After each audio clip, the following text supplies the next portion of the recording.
Apa itu pola pikir bertumbuh? Bapak Ibu, pola pikir bertumbuh adalah pola pikir yang terbuka terhadap informasi. Bapak Ibu, keyakinan yang dimiliki seorang bahwa kecerdasan dan bakat yang dapat dikembangkan seiring berjalannya waktu, usaha, dan belajar yang diikuti dengan kesungguhan dan ketekunan. Penerapan pola pikir bertumbuh diharapkan membangun kesadaran bahwa proses pencapaian tujuan pembelajaran lebih penting dari sebatas hasil akhir. Pendidik diharapkan mampu menerapkan ide penerapan pola pikir bertumbuh. Hal-hal prinsip yang perlu diperhatikan dalam penerapan pola pikir bertumbuh, yaitu yang pertama, kesalahan dalam belajar itu wajar. Bapak Ibu, jika diterima, dikomunikasikan, dan dicarikan jalan keluar, maka kesalahan akan menstimulasi perkembangan otak peserta didik. Yang kedua, belajar bukan tentang kecepatan, tetapi tentang pemahaman dan penalaran dan penerapan serta kemampuan menilai dan berkarya secara mendalam. Yang ketiga, ekspektasi pendidik yang positif tentang kemampuan peserta didik akan sangat mempengaruhi performa peserta didik. Yang keempat, setiap peserta didik itu unik, memiliki peta jalan belajar yang berbeda, dan tidak perlu dibandingkan dengan teman-temannya. Yang kelima, pengondisian lingkungan belajar baik itu fisik maupun psikis di sekolah dan di rumah akan mempengaruhi pencapaian hasil belajar. Yang keenam, melatih dan membiasakan peserta didik untuk melakukan asesmen diri, self-assessment, refleksi diri, dan memberikan umpan balik antar teman, feedback, atau juga asesmen antar teman, peer assessment. Yang ketujuh, Ibu, dapat memberikan apresiasi atau pesan atau umpan balik yang tepat berpengaruh pada motivasi belajar peserta didik. Bapak Ibu, pemberian umpan balik dilakukan dengan mendeskripsikan usaha terbaik untuk menstimulasi pola pikir bertumbuh, motivasi peserta didik, dan membangun kesadaran mengaku kepentingan bahwa proses pencapaian tujuan pembelajaran lebih diutamakan dibandingkan dengan hasil akhir. Bapak dan Ibu, salah satu acuan dalam memberikan umpan balik dapat menggunakan tangga umpan balik.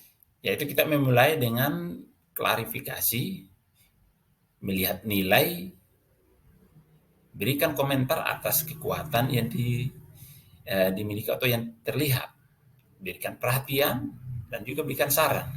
Dan akhir itu adalah berikan apresiasi, berikan pujian atas usaha yang telah dilakukan.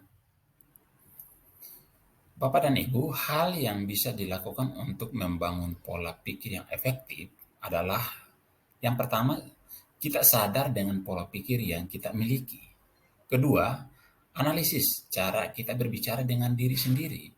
Yang ketiga, kelilingi diri kita dengan orang-orang positif. Yang keempat, paksa diri untuk keluar dari zona nyaman. Ubah kebiasaan Anda, berani gagal. Belajar menerima kenyataan dan belajar dan aplikasikan dalam kehidupan sehari-hari. Tanda-tanda orang yang membangun pola pikir, yaitu yang pertama, selalu ingin belajar hal baru. Bapak Ibu, salah satu ciri yang dimiliki orang dengan growth mindset adalah mereka selalu ingin mempelajari hal baru. Tujuannya untuk menambah ilmu, wawasan, dan keterampilan yang mereka miliki.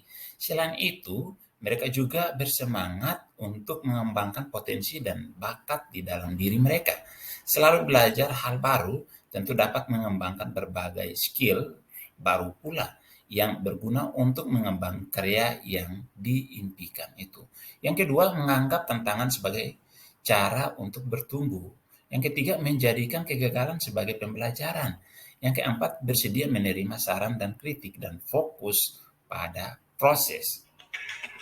Bapak dan Ibu, setelah memahami tentang pola pikir bertumbuh, saya telah melakukan diskusi bersama guru-guru dalam rapat PTD yang sudah dilakukan dalam pelaksanaan kegiatan selama sebulan dalam rapat akhir tahun bersama Bapak Ibu guru di PTD SMP Negeri Maritim untuk menanamkan pola kesempatan ini.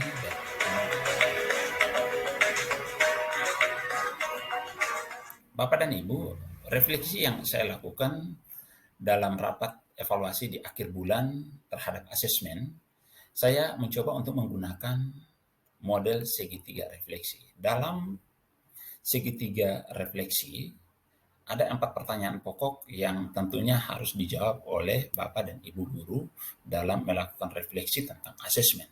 Yaitu yang pertama, setelah pembelajaran ini akhirnya saya memahami. Yang kedua, akhirnya saya mampu. Dan yang ketiga, perasaan saya seperti apa. Yang ketiga, target saya selanjutnya seperti apa.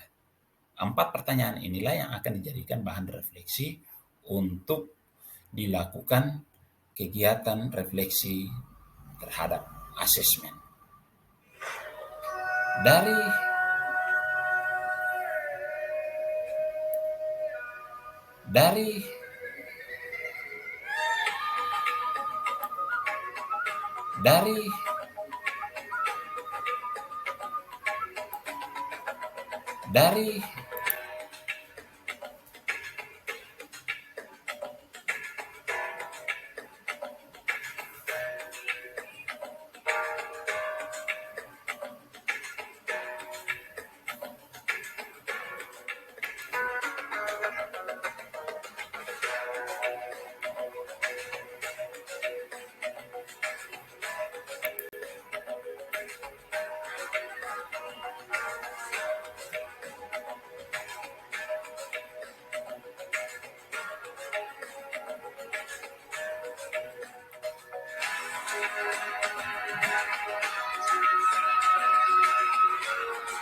tindak lanjut dari refleksi ini ditindaklanjuti dengan yang pertama, diharapkan adanya motivasi intrinsik dalam diri untuk belajar secara mandiri.